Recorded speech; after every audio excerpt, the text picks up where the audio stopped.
Kenapa kalau Elon Musk ngomong itu bisa berdampak pada banyak pajak bisnis? Kenapa Ronaldo geser doang bisa membuat perusahaan Coca-Cola sahamnya nilainya anjlok gitu kan? Kenapa banyak influencer ataupun orang-orang hebat ketika ngomong itu berdampak besar pada perusahaan? Kenapa kira-kira? Tonton sama Beda.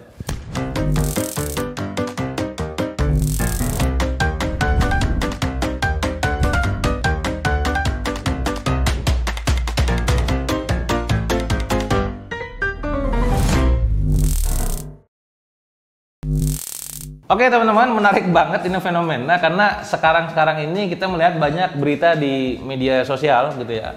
Melihat dulu pada saat Elon Musk nge-tweet di Twitter tentang fenomena cryptocurrency Bitcoin, ketika dia nulis langsung melejit nilainya. Ketika nulis Dogecoin ya gua gak tau lu ngikutin gitu ya, itu akhirnya turun gitu kan. Itu kayaknya seenak dia ngomong itu langsung naik turun gitu ya.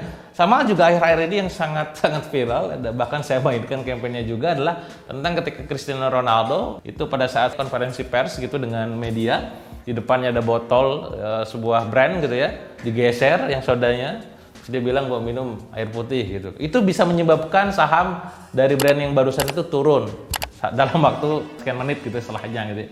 Ini menarik, kenapa akhirnya bisa demikian ya gitu ya. Termasuk fenomena tentang endorse. Ya tentang bagaimana ketika seorang influencer ngomong, gitu kan, orang mau dengar, orang mau ngikutin. Nah, ini sebenarnya fenomena apa sih?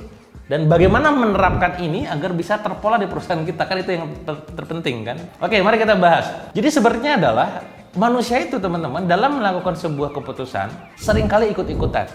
Seberapa sering Anda masuk ke sebuah mall, yang satu tokonya sepi, yang satu rame, entah kenapa Anda justru malah datang ke yang rame, bukan ke yang sepi. Betul gak? Anehnya adalah padahal yang sepi bisa jadi itu harganya lebih murah. Tapi hanya gara-gara yang toko yang si B ini rame, kayaknya di sini deh. Udah Anda akhirnya beli handphonenya ke tempat yang misalkan yang rame. Betul gak? Itu adalah fenomena ikut-ikutan. Seberapa sering Anda pada saat nyetir mobil, ada dua misalkan pintu gerbang tol gitu ya. Pada saat Anda mau tap kartu gitu ya. Yang satu ada dua mobil, yang satu sepi. Entah kenapa Anda kok malah beloknya ke yang rame. Udah jelas rame, bener gak? Kenapa ke yang sepi gitu kan? Pernah ngalamin gak kayak gitu? Nah kenapa kira-kira kayak begitu gitu kan? Termasuk ketika kita makan gitu ya. Makan nih katakanlah, aduh menunya makan apa ya? Tiba-tiba ada tulisan di situ best seller gitu ya. Akhirnya Anda ikutan tuh beli produk yang best sellernya, makanan best seller. Atau contoh lainnya adalah ketika Anda nonton film di bioskop, film apa ya? Tapi Anda pokoknya tujuan nonton gitu ya. Ada satu film yang layarnya nyampe 4. Yang satu lagi filmnya cuma satu layar. Entah kenapa tiba-tiba gara-gara ngeliat 4 Anda langsung mikir yang itu, benar gak? Nah, ada satu lagi teman-teman, ketika Anda misalkan fenomena nonton sebuah video atau katakanlah baca sebuah artikel di digital. Ketika yang most view atau yang paling banyak ditonton atau yang paling banyak dibaca, entah kenapa itu membuat Anda tertarik untuk bacanya, benar gak? Nah, ini fenomena apa sebenarnya? Kalau misalkan teman-teman pernah baca sebuah buku yang berjudul Influence yang dikarang oleh Robert Cialdini, ini dinamakan bahwa fenomena orang lain itu melakukan sesuatu kalau gak ada referensi melakukan keputusan, itu akan sangat ditentukan oleh 6 poin ini. Apa saja itu? Pertama adalah reciprocity. Reciprocity itu apa sih Kang? Reciprocity adalah tentang timbal balik. Gampangnya adalah kalau saya udah nolong orang gitu ya, maka kemungkinan besar nanti pada saat saya minta bantuan dia bakal timbal balik untuk nolong saya juga. Makanya kenapa kalau kita lagi antrian di bioskop dulu pada saat sebelum pandemi gitu ya, kalau kita lagi iseng-iseng gitu kan, kalau antrian panjang gitu kan, kita nyerobot ini boleh ditiru ya. Tapi bisa aja ditiru sih. Terus nyerobot, ngambil 4 atau 5 di depan gitu ya. Ini karena panjang banget misalnya. Terus kita bilang, "Mbak, mau nonton ya?" gitu kan. "Iya." Sama pasangan ya, nonton film yang lagi rame ya, iya kan, mau gak saya bayarin? Oh iya boleh gitu kan. Berdua. Nah udah beresnya adalah Anda ngomong bahwa sekalian saya sama istri misalnya. Itu kemungkinan besar diterima sangat besar karena ada 2 faktor influence. Tadi kita bilang tentang reciprocity, timbal balik, ngasih dulu baru minta request. Gue kasih ya, tapi sekalian dong punya gue gitu loh. Beda cerita kalau misalkan dibalik, "Mbak, bisa nitip nggak? Panjang antriannya." "Oh enak aja lu ngantri dong sana," kan bisa gitu. Nah tadi kenapa bisa yes? Karena pertama adalah reciprocity, kedua adalah karena komitmen dan konsistensi. Karena ketika Anda ngomong tadi, nonton ya? Iya. Pasangan ya? Iya. Film lagi rame ya? Iya. 3 yes set terbentuk. Hati-hati dalam melakukan yes set. Karena kalau salah bisa fatal. Kenapa saya ngomongnya tadi pasangan? Kalau misalkan istri ya bisa jadi pacarnya, kan bisa fatal gitu ya. Atau yang film yang apa, yang rame-rame kan rame versi dia. Itu 2 adalah dari sekian banyak influence. Ada 6 tadi yang saya bahas ya, reciprocity. Kedua, commitment on consistency. Ketiga adalah liking, yang disuka. Jadi gampangnya gini, orang yang ngomong tuh yang disuka, cenderung orang bakal ngikutin. Itulah kenapa artis tuh punya fans. Anda masih ingat fenomena kemarin BTS kolaborasi dengan McDonald gitu ya? Oh, langsung rame. Kenapa? Karena likingnya berjalan. Karena dia punya fans. Wah, BTS, wah. Padahal isinya sama, nugget juga, ayam juga gitu loh. Keempat apa? Keempat adalah tentang authority, orang yang punya keahlian. Orang yang punya keahlian ngomong itu cenderung orang itu bakal denger.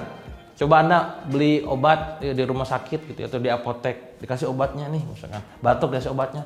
Anda cenderung percaya-percaya aja, tidak pernah mempertanyakan. Iya gitu Mbak, ini masa sih? Percaya. Kenapa? Karena punya authority. Anda ke bengkel, mobil rusak, motor rusak, dibenerin, ini rusaknya ininya, ya iya aja enggak. Karena punya authority. Jadi kalau saya simpulkan lagi tadi, reciprocity, saya ulangi ya, reciprocity, commitment and consistency, liking, authority. Nah, terus apa lagi Kang? Social proof. Social proof itu adalah tentang ikut-ikutan tadi, fenomena yang saya jelaskan di awal. Ya kalau orang rame ikutan, belok sana ikutan. Karena gak ada referensi dia ngambil keputusan. Jadi tugasnya adalah kalau misalkan Anda sekarang gimana cara ningkatin penjualan, ya gimana caranya orang lain supaya ikut-ikutan beli produk Anda. Nah, balik lagi ke pertanyaan nih, saya gak akan bahas tentang influencer sebenarnya. Ini barusan spontan aja ngomong gitu ya. Terus apa yang terjadi dengan fenomena Elon Musk nge-tweet, fenomena Cristiano Ronaldo geser botol gitu kan? Nah, karena mereka itu secara tidak langsung dalam dirinya terbentuk sesuatu yang tidak bisa Anda contek. Apa itu? Pertama adalah authority, orang yang expert di bidangnya. Dia ngomong, orang expert ngomong, ingat tadi ada faktornya juga kan, ketika expert ngomong orang cenderung diikuti. Kedua, itu cuma authority, dia liking. Dia adalah orang yang disukai. Jadi memang otomatis udah mah ahli, disukai. Ketiga, selebriti, apa itu? Ya artis di bidangnya. Cristiano Ronaldo di sepak bola, Elon Musk dalam dunia bisnis gitu kan, sampai dia masuk orang terkaya nomor 1 di dunia, sempat geser Jeff Bezos gitu kan. Ketika seseorang sudah punya authority, celebrity, dan pastinya dia liking, disukai gitu kan, maka ketika ngomongnya udah kayak ngikut, siap ikutin gitu kan. Nah sekarang kita berpikir sebaliknya, kenapa ada orang yang dia tuh selebritis, ataupun influencer, ataupun selebgram, ketika ngomong bus gitu kan, gak diikutin. Kan dia disukai Kang, iya disukai. Tapi ternyata faktor authority-nya dan juga credibility-nya udah mulai hilang. Nah tadi ada satu lagi tuh credibility. Saya ulangi lagi ya, authority, celebrity, liking, dan juga credibility. Contoh kasus, hari ini misalkan saya selebgram, cewek misalkan. Halo teman-teman, hari ini aku pakai hijab A. Ngomong dimuji nih, A, jam 9. Jam 11 udah ganti lagi hijabnya. B, jam 1 udah beda lagi, C gitu kan. Apakah salah? Tidak salah. Tidak salah, silakan hak Anda sebagai seorang selebgram atau influencer. Tapi market sudah mulai kehilangan kepercayaan di atas kredibilitas yang Anda bikin. Ya, itu mah dibayar gitu kan. Nah, gilanya Elon Musk, Ronaldo dan lain-lain gitu kan. Dia ini kan nggak pernah bikin kayak begituan tuh. Jadi kemungkinan besar sekalinya ngomong bakal benar gitu. Bisa dipahami ya? Itu kenapa saya sangat menjaga, saya tidak menerima endorse kecuali memang oke lah sesuai dengan value saya gitu kan. Oke, masuk aja. Kalau enggak, saya enggak gitu. Karena gue mau asal ngucap.